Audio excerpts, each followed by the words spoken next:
Moi, j'ai une question. Il a été sénateur. Oui, mon nom est Michel Lequin. Moi, j'ai une question. Tout votre montage financier est fait à partir d'une production de 53,5,6 gigawatts-heure annuels. Avec cette production-là, vous avez une moyenne de redevances pour la MRC, pour les municipalités sur lesquelles ils sont situés et les propriétaires terriens d'environ 2 millions par année. 9,7 millions. À partir de quelle production il n'y aura pas de redevance? Il faudra descendre à quel niveau de production pour pas qu'il y ait de redevance? C'est zéro, Écoutez, c'est parce que c'est zéro. C'est 2,7 des revenus bruts. Donc, 2,7 du tout, en année, là, du total de la facturation qu'on va faire à Hydro-Québec. Donc, si ça baisse, 2,7 ça baisse. Si ça monte, on a prévu 51,5. Bon, à 51,5, disons 16 000 $. Si ça fait 53,8, c'est sûr qu'il va y avoir plus de redevances. Parce qu'on va faire plus d'argent, donc le revenu va être plus élevé, 2,7 plus élevé, ça va être plus de redevances. Donc, c'est vraiment attaché à une formule mathématique très simple, 2,7 des revenus bruts, c'est-à-dire des revenus, des factures qu'on va faire à Hydro-Québec. Exact. Mais ce que moi, je veux savoir, le 2,7 il va donner environ 2 millions par année si vous avez une production de 53,6 gigawatts. Oh non, on a beaucoup moins que ça. Ben, c'est ce que le montage financier qu'ils nous ont présenté donne. Non. Moi, ce que je veux savoir... C'est pas 2 millions de redevances, là. Ce que vous voulez savoir, c'est... Moi, ce que je veux savoir... on a de la misère à s'il y a une saisir. production, Ouais. exemple, au lieu d'être 53,6 gigawatts en année, si la production est 45, Ouais. qu'est-ce qui va se passer? Bien, au lieu de 16 000, il y aura tout bien 12 000. Mais ton calcul, les redevances, c'est à peu près 300 000 piastres. Il y a 12 éoliennes. On va rester à 52 mégawatts, là, gigawatts. Ce qui, mettons, qui donnait qu'est-ce qu'on vous a présenté tantôt, qui donne 16 200 piastres. À l'éolienne par agriculteur et par municipalité. Ça fait 32 000 par éolienne, il y en a 12. 400 000. C'est la redevance que agriculteurs et municipalités ont. Vous voulez savoir, c'est Tout qu'il le y a barrage. un moment donné où ça ne produit pas et il n'y a rien qui rentre, c'est ça? Mais s'il y avait une année, zéro vent. Dans les frais annuels là, d'entretien, d'exploitation, etc., il y a des montants, il y a des frais fixes, il y a des frais variables là-dedans. C'est pas le profit n'est pas sur le premier gigawatt que vous faites. Ouais, c'est le break. Il y a un montant minimum de production pour que là, 2 millions vous soyez de capable de dépenses. redonner des redevances. Je sais, c'est... C'est une règle de 3, c'est complètement direct. Si on fait 45 gigawatts une année, ben, on va avoir moins de revenus, donc 2,7 ça va être moins pour les devances. Évidemment, si on fait juste 47 de gigawatts, cette année-là, c'est sûr que ça va être déficitaire. Mais si vous en faites 55, 56, vous augmentez votre profitabilité. 2,7 aux propriétaires et aux municipalités fait 5,4 des revenus. Alors, si vous augmentez vos revenus de beaucoup, parce que, comme vous dites, il y a des coûts fixes, il y a des coûts variables, mais il y a beaucoup quand même de coûts fixes là-dedans, tu m'as raison, le tableau l'a montré tantôt. Donc, ça suit la progression des revenus. Je ne comprends pas comment vous expliquez ça, là. C'est sur les revenus, pas sur les profits. C'est pas sur les profits, c'est sur les revenus, les redevances. Et c'est parce que c'est exigé dans le cadre d'Hydro-Québec. Ce que je dis à M. Gignac, allez voir l'appel d'offres, allez voir tout l'appel d'offres et allez voir l'annexe 9, les redevances. C'est tout est géré par ça. Ouais.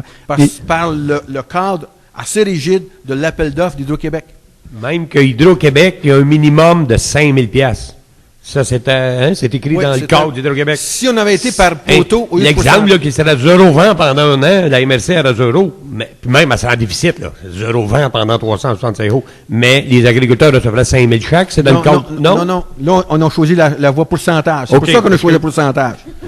C'est pour ça. Ça avait été un taux fixe de 14 000 ou 11 000, 15 000, 20 000. Là, c'est un minimum. Là, ça aurait été un minimum de 5 000. Quels que soient les profits.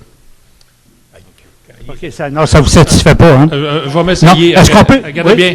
Oui. Gigawattheure, c'est parce que les gens, c'est 1 gigawattheure, c'est 1 million de kilowattheures, OK? Voilà. Donc, 50 millions de kilowattheures multiplié par 12 cents, ça fait à peu près 6 millions par année de revenus. C'est ça. Eux autres, ils ont 2,5 de ça. Si vous diminuez un peu à 45 millions de kilowattheures multiplié par 12 cents, disons que vous allez réduire à 5 millions de revenus, mais ils vont toujours avoir 2,5 millions, du 5 millions.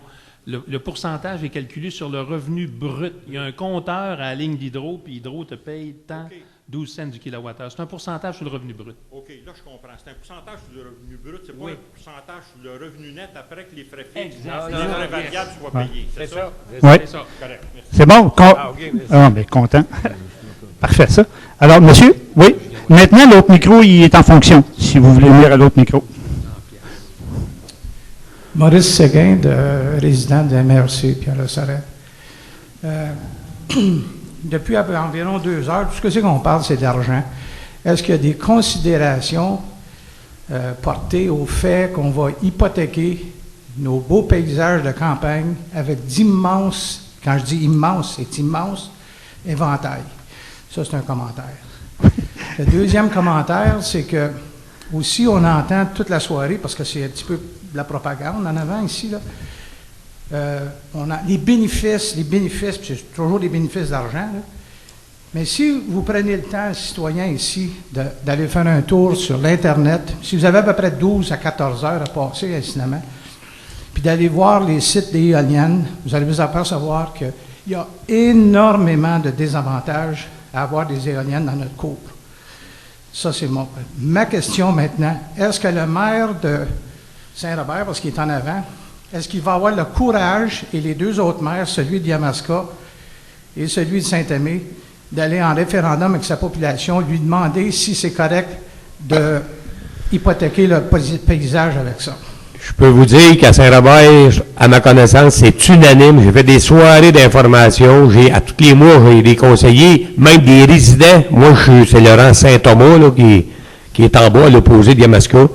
Puis là, quand j'ai dit tantôt dans l'historique, les 2 premières assemblées, on les a faites à Saint-Robert-Yamaska. C'est sûr, si les agriculteurs avaient dit on n'en veut pas, puis que les résidents restent.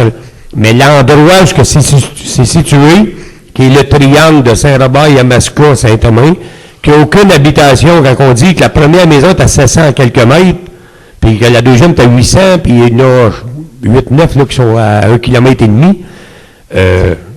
On va les voir, mais qu'on passe dans Saint-Thomas. C'est sûr, c'est des chemins agricoles qui sont déjà graviers, mais pour le paysage, même, je ne sais pas, moi, c'est sûr, c'est un goût personnel, il y en a qui trouvent ça moins beau. Moi, j'en ai regardé, je trouve pas ça lent, j'ai regardé des pylônes électriques, c'est pas bien joli, là, tu sais, vite, là. Ouais. Mais, À la question. l'important, puis pour répondre à ta question, c'est que tous mes résidents, les plus proches touchés, puis toute la population de Saint-Robert, puis j'en ai du monde de Saint-Robert qui se lève, en tout cas, sinon, qui est pas favorable, j'ai jamais eu d'opposition. Quelques questionnements, comme au début, c'est-tu rentable, puis pourquoi qu'on fait ça, puis pourquoi que la MRC, est-ce que les 12 municipalités vont être touchées? Oui, les 12 municipalités vont avoir des ristournes, si on veut, là, c'est le partage des profits à la MRC, là, qu'on parle, qui va affecter nos 4 parts. Le but ultime, c'est ça. Mais, je répondrai pas pour Saint-Thomas. Il y a mais on n'a jamais eu d'élément d'opposition. Madame, si vous avez qui est là. Mais attendez, si vous avez écouté aujourd'hui Radio-Canada à Saint-Rémy, il va en avoir 44. Radio-Canada a fait un reportage, est allé voir tous les citoyens, toutes les municipalités, il y a 0 plainte. Alors, écoutez, il y en a qui aiment ça, il y en a qui n'aiment pas ça. J'ai pas de problème avec ça. Si 100% des résidents sont contents d'avoir ça dans leur cour, tant mieux pour eux autres. Madame, Chez nous, c'est le cas, Mme Libert, on va lui laisser la parole. là, je vais avoir un complément de réponse. Une seconde, là, Mme Hibert, là. Non, mais c'est la mairesse parce que c'est la mairesse de Saint-Thomas, je vais voir ça. Elle répondra après que j'aurai fini. L'autre question, c'est que dans le secteur de Saint-Robert et Yamaska, il y a un cultivateur où il va avoir 5 éoliennes sur son terrain qui fait partie de votre comité exécutif à la MRC. Je pense que c'est un petit peu conflit, ça. Non, je peux répondre. Non, mais je vais répondre, puis je vais répondre à tous les citoyens. C'est un monsieur Royal, qui est le maire de Yamaska, il n'y a pas de cachette à faire. Il n'a jamais siégé quand on parle de décision d'éolienne. Puis quand que le projet est arrivé en 2008-2009, il n'était pas maire. Puis quand les éoliennes ont été installées, c'est à cause des rangs de gravier, puis que M. Joyal étant gros producteur agricole de plusieurs terres, et les éoliennes ont tombé chez lui. Il y a des terres dans Saint-Robert. Il y a des éoliennes à M. Joyal qui sont chez nous à Saint-Robert, comme il y en a chez lui à Yamaska. Puis comme il y a des producteurs de Saint-Amand qui ont des éoliennes à Saint-Robert, parce que les terres sont entrecroisées. Je rentre entre les terres de Yamaska et de Saint-Amand. Mais c'était réellement, puis je prenais la parole des 12 maires, M. Joyal n'a jamais siégé. C'était le hasard de la carte géographique puis des propriétés de terre que M. Joyal a sans éolienne chez lui. C'est bon. Il y avait 2 compléments de réponse, là, je crois.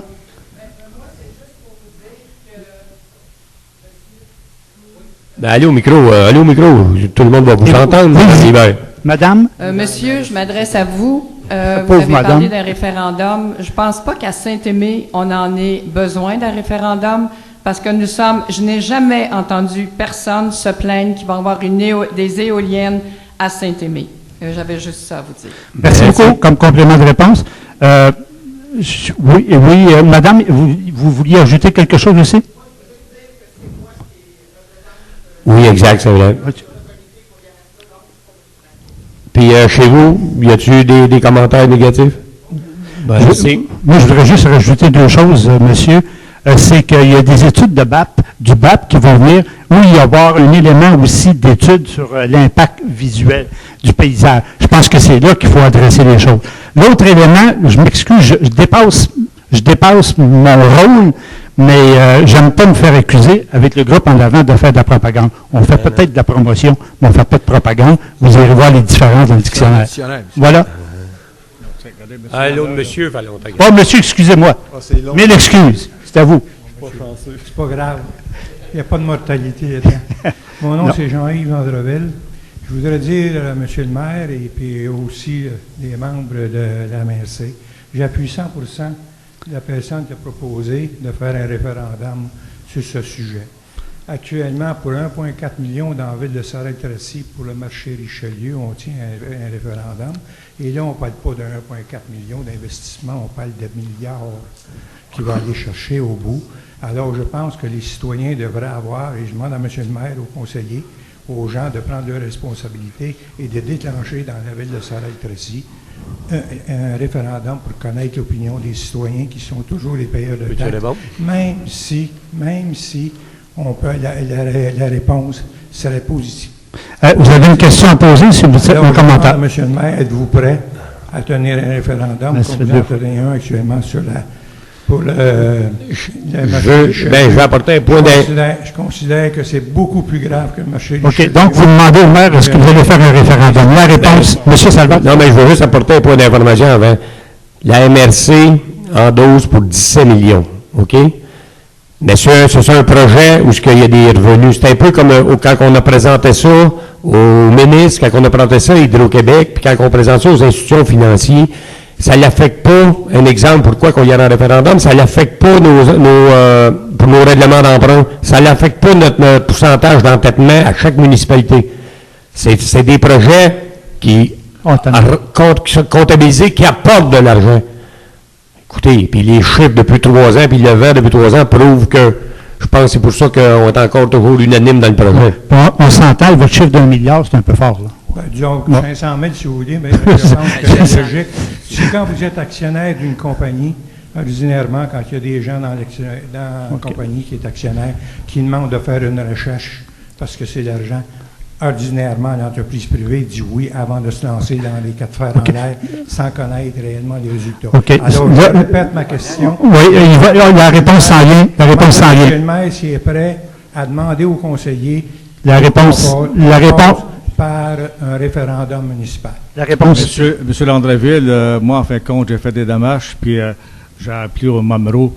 Puis le MAMRO actuellement qui nous dit que ça n'affecte pas aucunement notre demande d'emprunt si on veut emprunter plus tard. Donc, moi, je me dis à moi-même que pour quelle raison que je vais en faire un référendum quand que je sais que la ville de Sorel-Tracy que ça va rapporter des bénéfices. Donc, si, maintenant, je vais à un référendum, puis le référendum est battu, ça va me donner quoi? Juste m'avoir pas des milliers de piastres à la ville de Sorel-Tracy. Je suis là pour essayer d'avoir des revenus pour la ville. En fin de compte, moi, je suis pas bien en faveur d'avoir un référendum. Je trouve ça comme exercice.